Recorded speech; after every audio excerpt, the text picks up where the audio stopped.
What's going on, guys? Aaron from Airsoft GI, and today I'm trying to work over here.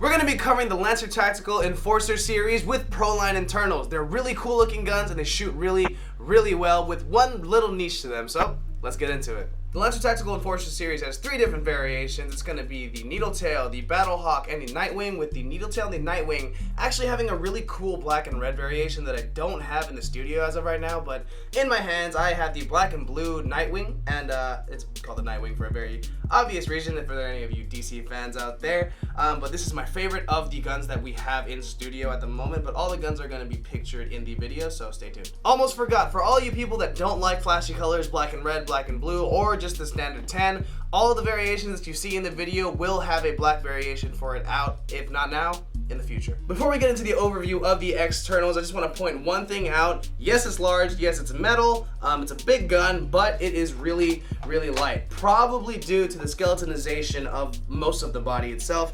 There's skeletonization in the rail system, there's skeletonization in the magwell. If you turn the gun around, there's skeletonization in the metal upper receiver. And again, yes, the upper receiver, the lower receiver, the outer barrel, and the rail system are all metal. Now, let's get into what sets this M4 apart from other M4s, and that's obviously going to be the external. So, let's do a quick overview about what's different from this compared to others. With all this crazy cool skeletonization and really nice blue accents, there's 2 things that you probably missed on this gun, and that's probably going to be the 3 M-LOK rail segments towards the front of the Super...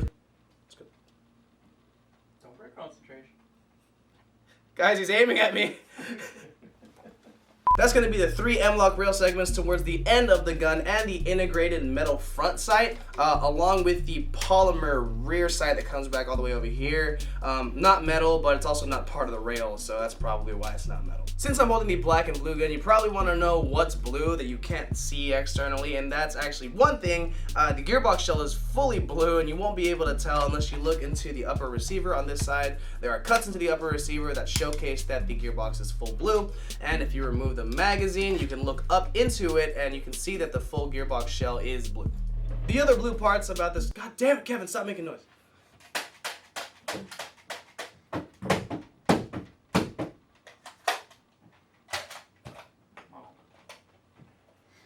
Alright, carry on. The other blue parts about this gun are going to be the outer barrel, the dust cover, the mag release, the straight trigger, the forward assist, the charging handle, the sling mount, the buffer tube. On the left side of the gun is going to be the fire selector and the bolt release. Again, I don't have the black and red version on site at the moment. However, just take a look at all the stuff that I named blue, make them red in your mind, and that's pretty much what the black and red one's gonna look like. Early on in the video, I mentioned that I was gonna get into this big old chunk of plastic in the back, and that's what I'm gonna do now. So this is the Lancer Tactical Alpha stock. It looks really cool, it looks really futuristic, and it's honestly really comfortable to hold. I have bigger hands, so this bar right here kind of lets me rest my wrist on it. It doesn't let me bend in too far, which is good for stability.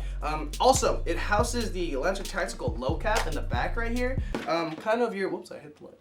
This Lancer Tactical low cap actually comes in the box, so say your first and your second line are gone completely.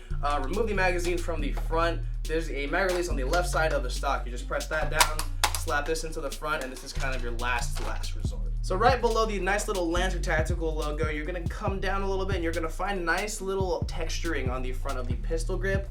You're going to find the bar right here as well. Come up a little bit farther, you're going to find the Lancer Tactical logo etched into the right side of the gun with a little bit more texturing, and on the left side you're also going to find the Alpha etched into the left side of the gun just to let you know what kind of stock it is. The stock also sports the adjustability feature, so it looks fixed but it's not fixed. You can actually adjust it, and it's also how you get to the battery compartment. The battery compartment is going to be pretty much the buffer tube, and all you gotta do is slap this back onto there. It's pretty simple to do, and yeah, it's honestly a really nice modular kind of stock, and it's got a really nice futuristic look to it as well. Internally, the Enforcer series of Lancer Tactical guns are going to be exactly the same as their amazing Pro lines. It sports a 6.03 tight bore inner barrel, a 25K motor, an 18:1 gear ratio inside that beautiful blue, red, or silver metal gearbox, depending on what type of gun you get. Their ETU, which is going to be their Lancer Tactical fast trigger, an inline MOSFET, the quick change spring guide, which is something that every single AEG AEG needs to come with, just in case you need to change up your FPS. And since I'm talking about FPS, I'll let you know that the gun is going to be shooting at about 370 to 400 if you're not getting the needle tail. The needle tails are going to be shooting sub 350 for that CQB action. All in all, the Lancer Tactical Enforcer series looks really good. They perform really, really well. I can see myself using them indoor, outdoor, in any kind of kit that I imagine, unless it's an impressionist kit.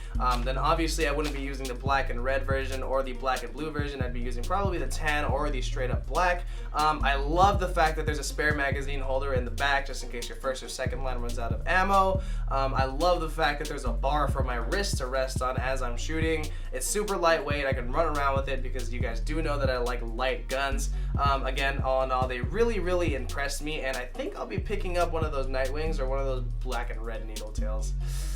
Lancer Tactical, I need those black and red needle tails. So that's about it on this video. Please stay tuned for the Lancer Tactical Pro Line episode that's going to be coming out within the next couple weeks. I'm going to be going over pretty much the same type of gun without the alpha style stock, but they do still look really, really nice, and I do believe that they deserve their own video. So thank you guys for watching. Please like, share, comment, and subscribe if you like what you saw. It's been Aaron from ASGI TV, guys, and I'll see you on the next one.